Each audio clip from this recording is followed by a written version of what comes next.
al bloque 1, educación básica, ruralidad, interculturalidad y bilingüismo. Este tema será tratado en primer lugar por la señora Miriam Ponce, quien tiene 5 minutos para su exposición. Adelante, doctora Miriam Ponce.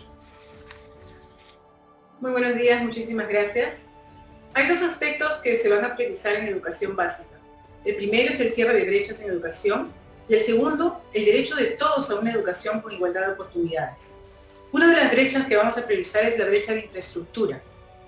Atenderemos el saneamiento físico y legal de los locales y terrenos existentes, la construcción de 3.000 escuelas, mejoraremos las infraestructuras que se requieren. El Ministerio de Educación ha realizado un diagnóstico en octubre del 2020 que identifica como inadecuadas el 89% de los locales de educación inicial, 94% en primaria, 89% en secundaria y 91% en básica especial. Otra brecha importante es la de conectividad.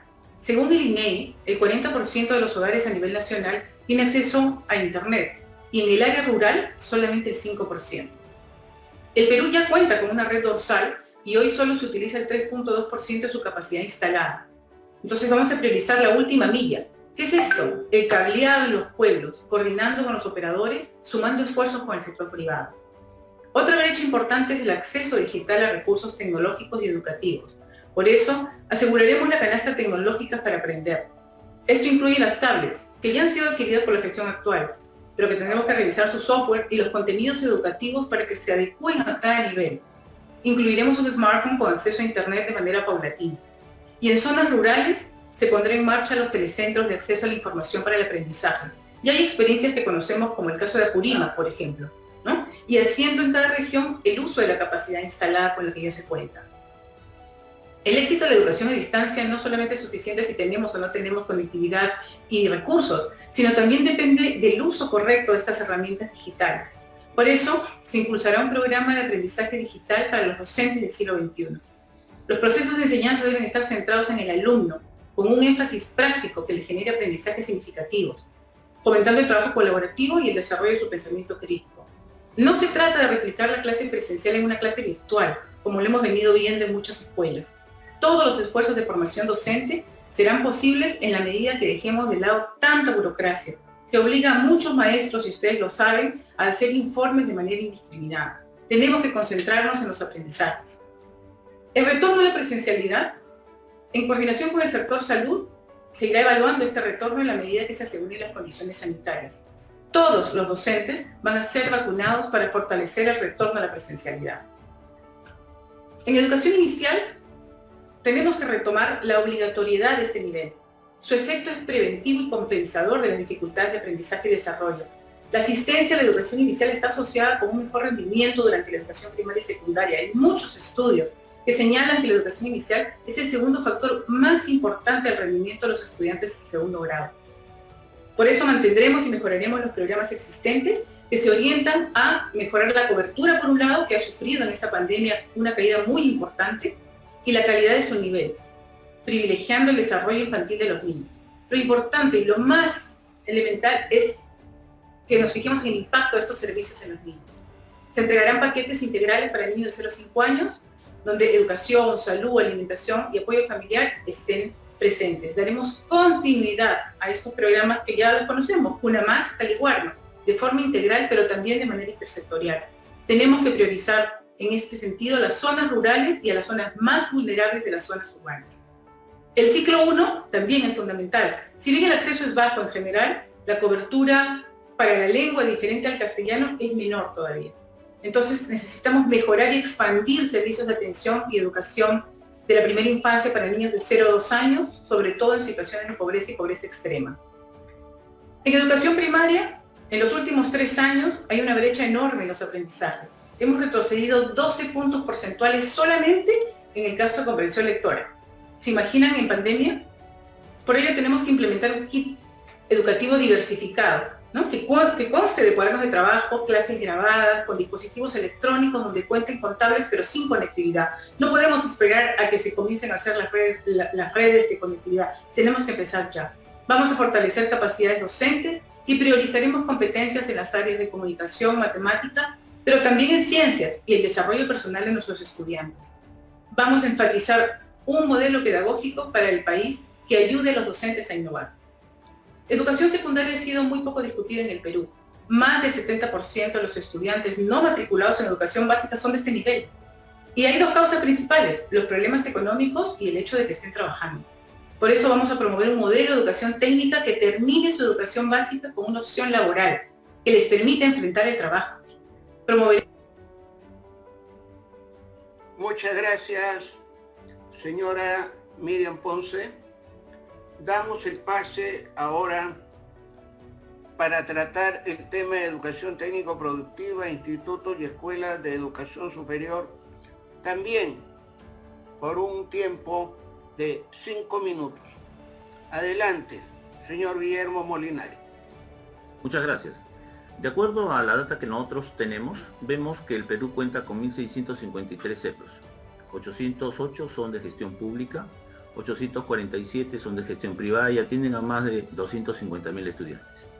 Pero es importante que indiquemos que el itinerario formativo de un CEPRO contempla el 80% de parte práctica y el 20% de clase teórica. Y como consecuencia de la pandemia, este se ha visto alterado y dado que la educación ha pasado a ser totalmente virtual, afectando, un lado, los logros de las competencias requeridas, pero también, por otro lado, la matrícula se ha visto mermada en más del 40% aproximadamente. Cabe precisar que los CEPROS forman a miles de jóvenes de escasos recursos económicos que buscan insertarse en el mundo laboral en corto tiempo. Frente a esta situación, Fuerza Popular orienta todos sus esfuerzos, primero, a reducir las tasas de deserción y abandono de los estudiantes, asegurando su reincorporación y culminación de sus estudios de manera paulatina, asegurando condiciones de bioseguridad, distanciamiento, educabilidad para el desarrollo de las competencias técnico-productivas. Asimismo, vamos a articular la educación secundaria y la educación técnico superior productiva, desde los CEPROS, que permitan certificar de manera modular y les habilita una opción laboral a los egresados de la secundaria. Vamos a articular la educación comunitaria con la educación técnica productiva, a fin de reconocer los saberes sobre las actividades productivas, cuidado del agua, crianza de animales, fortalecimiento de la ciudadanía, certificando las competencias de estos ciudadanos. Hay que fortalecer el trabajo coordinado de los CEPROS, las empresas y el Estado, en sus diferentes niveles de gobierno, para el cierre de brechas laborales. En el caso de los institutos de educación superior tecnológica, la data nos indica de que existen 785 institutos superiores tecnológicos, entre públicos y privados, que atienden aproximadamente a 380.000 estudiantes. En el 2017 se inició un proceso de licenciamiento para los institutos públicos y privados. A la fecha, el Minedu solo ha podido licenciar a 91 de estos institutos, desestimando las solicitudes de 88 de ellos. Se han logrado licenciar de estos 91, 85 corresponden al sector privado y 6 solamente al sector público. Los institutos con licenciamiento denegados tienen como plazo un año para levantar estas observaciones. Las necesidades de reactivación económica demandan que en estos momentos la participación en actividades laborales del personal técnico especializado en un 80%, frente a un 20% del nivel universitario. Lo contradictorio es que mientras el país requiere más técnicos, hay posiciones que pretenden que todos los estudiantes que egresan de la secundaria tipo academia, preuniversitaria, accedan directamente a la universidad, reforzando las posturas que no valoran la educación superior tecnológica. En este caso, desde Fuerza Popular nos proponemos revisar y acelerar el proceso de licenciamiento que establecen las medidas de fortalecimiento de gestión de los institutos y las escuelas de educación superior tecnológica. Asegurar la reinserción de los estudiantes de estas instituciones y duplicar las becas y créditos educativos de manera anual que permitan cubrir el déficit de técnicos que tiene el país entre 200 y 300.000 puestos. Optimizar las carreras profesionales técnicas en función de la demanda laboral en los sectores productivos y agropecuarios en las regiones. Articular estas instituciones, las empresas y el Estado en sus diferentes niveles de gobierno para el cierre de brechas tecnológicas a través de una campaña de promoción de la educación tecnológica a nivel nacional. E implementar una masiva educación técnica secundaria en alianza con institutos y escuelas licenciadas. Para el tema de la educación superior pedagógica, nosotros encontramos que hay aproximadamente 178 institutos superiores que atienden a un promedio de 45.000 estudiantes. El decreto de urgencia 017 y normas posteriores en el marco de la ley 3512 establece medidas para el fortalecimiento de la gestión y el licenciamiento de institutos y escuelas de educación superior y de la carrera pública de sus docentes, con el fin de fortalecer el desarrollo profesional docente y sus acciones de estrategias institucionales. Pero lo que pasa es que una gran mayoría de estas instituciones no cumplirían con los estándares de calidad que solicita el Ministerio de Educación. El 80% de los institutos no tiene infraestructura adecuada y en muchos casos algunas instituciones no tienen el número suficiente de carreras. Con ello, gran parte de los mismos cerrarían. La situación de los docentes formadores también nos presenta una situación crítica, en la que encontramos que solamente hay 1.120 nombrados y se requieren 2.400 en total. En el año 2018, en febrero, se logró el incremento de remuneraciones de los docentes formadores nombrados. Muchas gracias, señor Guillermo Molinari, por su intervención. Corresponde ahora dar el uso de la palabra a los representantes del partido Perú Libre. Y en ese sentido, para tratar los mismos temas, doy el uso de la palabra por 5 minutos al señor Juan Cadío. Adelante, profesor Cadío.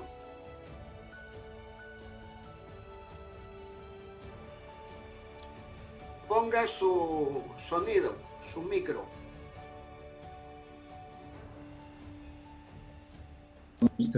¿Silencio? Ok. Adelante. Muy buenos días, ciudadanas y ciudadanos. La educación básica es un aspecto fundamental. La realidad ha cambiado y no estamos respondiendo a las necesidades y demandas actuales de la educación para garantizar los derechos de todos los peruanos. Por ello es muy importante pensar y ver de manera distinta. Es necesario formar programas y redes educativas de acompañamiento pedagógico y mejores prácticas docentes y entre escuelas.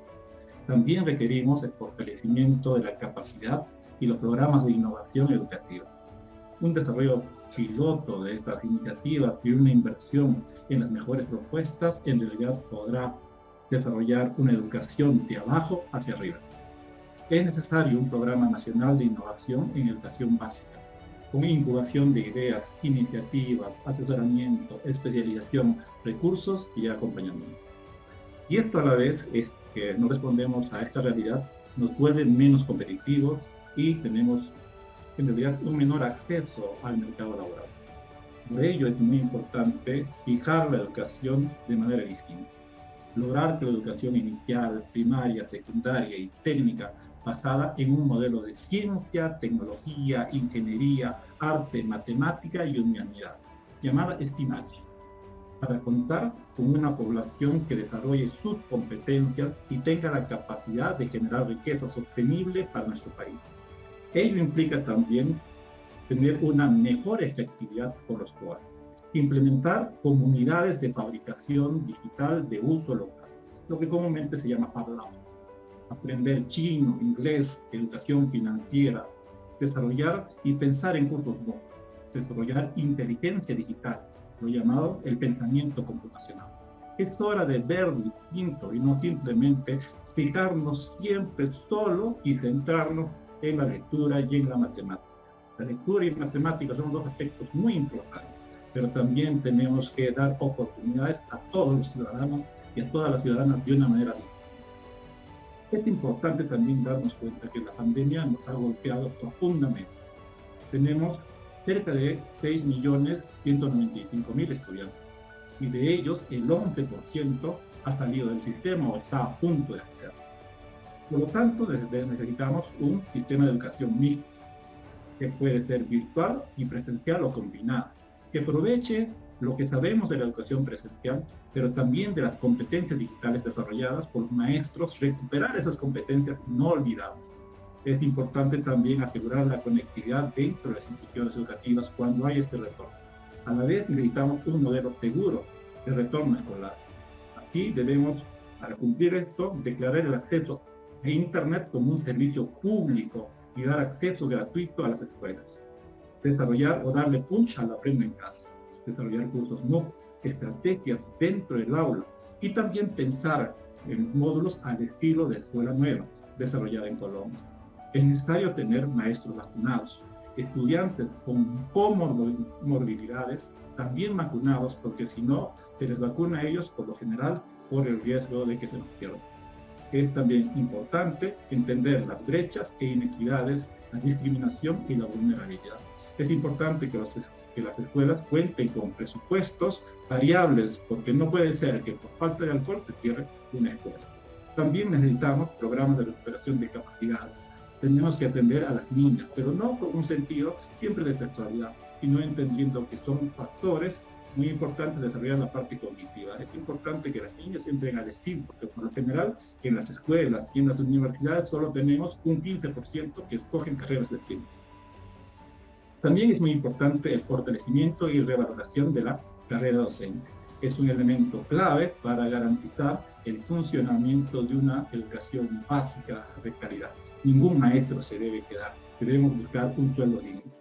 Asimismo, es importante y relevante poder desarrollar el sistema que oriente o busque que las escuelas unidocentes y multigrado respondan también a estas necesidades y a estas aspiraciones de una educación de calidad donde nadie se debe quedar. Gracias. Muchas gracias, profesor Cadillo. Como corresponde, en este intercambio de puntos de vista, se ha considerado por el partido Fuerza Popular al señor Guillermo Molinari para que... ¿Falta mi participación? Sí, perdón, antes de eso le corresponde al señor Joel Troncos Castro hacer uso de la palabra sobre el primer tema. Adelante. Gracias, doctor Bedler. Buenos días a todos y a todas, a los presentes y a quienes nos siguen por el Facebook. Bueno, mi participación es sobre el tema de formación tecnológica. Hay que partir de un hecho de que tenemos una formación tecnológica fragmentada, ¿no? Es decir, lo que nosotros apostamos desde Perú Libre es a construir un sistema de formación tecnológica que permita revalorar la formación técnica de manera que sea tan potente como la universitaria, ¿no? Y eso significa aportar al desarrollo de las personas y a la transformación productiva del país, ¿no? En el Perú necesitamos más técnicos y de buena calidad, ¿no? Porque la formación técnica tiene un impacto positivo en el desarrollo de las personas y en su realización. Y obviamente vamos a tener mejores servicios y vamos a aportar a transformar el Perú, que es un exportador de materias primas. Entonces, obviamente la formación tecnológica al servicio del desarrollo del país es esencial, ¿no? Y para ello necesitamos construir un sistema de formación tecnológica articulado desde la secundaria, los CEPROS y la educación superior tecnológica a nivel de tecnológicos y escuelas tecnológicas, ¿no? Pero también necesitamos que estos centros de innovación, de formación tecnológica, sean a la vez centros de investigación e innovación tecnológica para que aporten con tecnología y desarrollo al país. Y eso implica también asegurar los medios, ¿no es cierto?, de la conectividad para todos los estudiantes como un derecho, ¿no? No como un regalo, sino como un derecho, ¿no? Pero también asumir una responsabilidad complementaria, que es apoyar a los estudiantes egresados en sus procesos de reinserción laboral con emprendimientos. Hay muchos ministerios con muchos fondos concursables para emprendimientos. Ahí están los jóvenes tecnológicos que pueden poner en valor, ¿no es cierto?, sus capacidades técnicas para esa primera chamba. Y desde el nivel secundario nos preocupan algunos temas. La secundaria técnica se ha destruido en los últimos 30 años. Justamente el diseño del gobierno Fujimori colaboró con la destrucción de la secundaria técnica, ¿no? En el país, actualmente más de 150.000 chicos terminan la secundaria y no van a la educación superior. Y hay una responsabilidad ética y moral, técnica del Estado de generar esas capacidades para esos jóvenes que terminan la secundaria y necesitan un proyecto de vida, ¿no es cierto?, con capacidades para insertarse en el mundo laboral, para generar emprendimientos, ¿no? Y apostamos a construir ese sistema de formación técnica de la secundaria, también descentralizando competencias. No desde el ministerio y de la burocracia se puede regular todo. Hay que centralizar competencias en las regiones. Necesitamos implementar espacios de práctica para los chicos. Hay que invertir en la secundaria técnica a nivel de materiales. Y una cosa muy esencial, por más de 30 años, en general, no hay docentes de formación tecnológica en el Perú. ¿Ya? Las escuelas de pedagogía han estado cerradas porque obviamente la educación para el trabajo con solo 2 horas era un relleno en el currículo.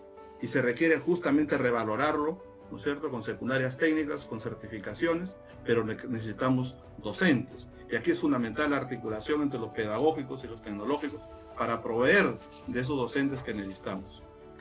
Los CEPROS han sido eternamente descuidados. Nos parece hasta cierto punto irresponsable que los CEPROS pasen a un proceso de licenciamiento sin haber invertido en ellos. El Estado no ha invertido lo suficiente, el Ministerio no, lo saben nuestros interlocutores de Fuerza Popular, porque han sido parte de la gestión burocrática en los últimos 20 años. No ha habido inversión directa hacia los CEPROS. Es evidente que si no inviertes en mejorar capacidades, en equipamiento tecnológico, ¿no es cierto?, ¿cómo lo vas a licenciar? Porque lo vas a jalar, ¿no? Entonces, es obvio que se requiere ahí una inversión, ¿no?, en CEPROS, y creemos que los fondos de Cano, que están para los tecnológicos y que no se concretan, deben ampliarse también a los CEPROS con un programa de inversión también directa para su equipamiento tecnológico y para fortalecer las capacidades tecnológicas, porque a veces desde el Ministerio se abusa más en la parte de formación pedagógica y se descuida esa otra parte que es la formación tecnológica de los docentes, porque ellos son tecnólogos de profesión, pero necesitan estar participando de procesos de actualización, ¿no? Y es importante partir de algunas experiencias aquí a nivel de CEP. Hay experiencias muy valiosas en muchos lugares del país, ¿no es cierto?, de experiencias de formación técnica vinculadas a contextos ecológicos, culturales y productivos que merece la pena revalorar. En el caso de los tecnológicos, nosotros consideramos que es importante avanzar a un proceso de Muchas gracias, estimado señor Joel Troncos. Como les decía antes, yo ya estaba apurado, hay un espacio en cada bloque donde los técnicos de uno y el otro partido pueden comparar las posturas que acaban de escuchar y pueden agregar, pueden criticar y también coincidir. En ese sentido, vamos a pasar a las dúplicas y al tipo de presentación que acabo de anunciar al señor Guillermo Molinari por Fuerza Popular, que tiene 2 minutos. Bien, gracias. Yo agradezco que haya mencionado muchos aspectos en los cuales coincidimos con el profesor Troncoso. Dotar a las escuelas de infraestructura, de recursos tecnológicos, a tantas escuelas y institutos. También asignar los presupuestos para implementar la carrera pública de los docentes en la educación superior, ¿no? Lo que permitirá implementar las plazas docentes requeridas y asignar los presupuestos. Revisar y actualizar los diseños curriculares, atender la demanda de los docentes. Pero quiero recordarle al señor Troncoso que precisamente en los últimos años sus aliados son los que han estado implementando esta política de licenciamiento, no Fuerza Popular. Segundo, que no son 150.000 los que egresan de la educación secundaria, son 350.000. Y tercero, que no se contradice con su líder al decir él que se va a preparar a todos los estudiantes para que ingresen a la universidad. Creo que eso no les va a permitir precisamente alcanzar lo que usted está proponiendo. Entre ellos, el aspecto importantísimo de atender la demanda de formación docentes para el ámbito intercultural bilingüe que faltan en los pedagógicos. Y en el caso de los tecnológicos, el de asegurar la situación de los maestros para poder lograr una sólida formación técnico y técnico-productiva para el país. Es importante que revisen esa información y esa data. Parece que no la tienen clara. Gracias. Muchas gracias, señor Guillermo Molinari. Le corresponde ahora hacer el uso de la palabra al señor Juan Cadillo de Perú Libre, con una salvedad. Por temas que hubieron al comienzo con el sonido solamente utilizó 7 minutos en su presentación. Con el ánimo de ser equitativos, va a tener usted en esta oportunidad 3 minutos para la dúplica. Muchas gracias. Es importante reconocer que los que manejan la data ya, yo creo que la manejan tan bien y han sabido utilizarla, porque forman parte de este sistema que ha estado en los altos cargos. Es verdad que Pedro Castillo ha dicho que lo que busca es un sistema que aliente a las personas a llegar a las universidades. Pero como técnicos nosotros sabemos que debemos orientar a las personas que no conocen sobre estos temas la importancia de la educación técnica y la importancia de la educación para la formación y el trabajo en la vida. En ese sentido, sabemos muy bien que en el ánimo democrático y el ánimo de la conversación y de ofrecer soluciones, de seguro que Pedro Castillo va a modificar lo que piensa y fundamentalmente va a orientar estos presupuestos adecuados hacia los objetivos que estamos planteando. También para mí es importante reconocer que los grandes que manejan la data han formulado el proyecto educativo nacional. Un proyecto educativo nacional muerto, porque no tiene objetivos, no tiene indicadores, no tiene metas y no tiene presupuestos. Entonces, para nosotros es importante la reformulación de este proyecto educativo nacional, de manera que tenga estos elementos que le permitan efectivamente ser un elemento vivo y de cambio trascendente. También yo quiero dirigirme al aspecto de la educación digital. No es cuestión de colocar tablets, no es cuestión de pensar que con cursos vamos a desarrollar competencias digitales en todos los maestros. En realidad las competencias digitales se desarrollan en función de la propia necesidad que tiene el ser humano. Es por ello muy importante que nosotros pensemos en el uso efectivo. Si bien es cierto, tenemos cursos de formación y debemos desarrollar cursos de formación para maestros, a la par tenemos que desarrollar cursos de formación orientados a los estudiantes. Es clave e importante desarrollar esta metodología de aula invertida en sus diferentes formas. El gran problema que nosotros tenemos es que por lo general el Ministerio de Educación, una vez que dicta una norma, la quiere dictar para todo el país. Y para nosotros es importante reconocer el factor de las regiones. Las regiones tienen que ser o tenemos que tener una vista totalmente descentralizada de lo que estamos planteando. También es un elemento clave que nosotros empecemos a revalorar el aspecto de la mujer. La mujer, en realidad, más allá, como les dice, del sexo, hay un elemento que está orientado hacia la parte de poder utilizar la ciencia, la tecnología, la matemática, el arte. Y a veces nos hemos olvidado que desde la escuela, por lo general, como maestros también, hacemos que la mujer no tenga estas oportunidades. Y también este elemento se genera porque muchas de las maestras no han desarrollado las habilidades digitales ni las habilidades orientadas a la ciencia, la tecnología, el arte y la matemática. Por ello es muy importante que nosotros empecemos a pensar que la educación virtual, a través de todos estos elementos que vienen generando, tenemos que ya utilizarlos, no esperar 10 años más para pensar en una educación digital totalmente distinta. Sabemos que existen problemas para poder llegar, sabemos que un elemento clave es la motivación del estudiante. Y por eso es muy importante generar este sentido de que el estudiante tiene que sentir que puede. Y por ello debemos desarrollar todo un programa de salud mental que nos permita superar la pandemia. También es muy importante que efectivamente podemos tener algunas equivocaciones, fallos, porque como decimos, a veces la data no es. Muy bien, señor Cadillo. De esta manera hemos concluido el bloque número 1.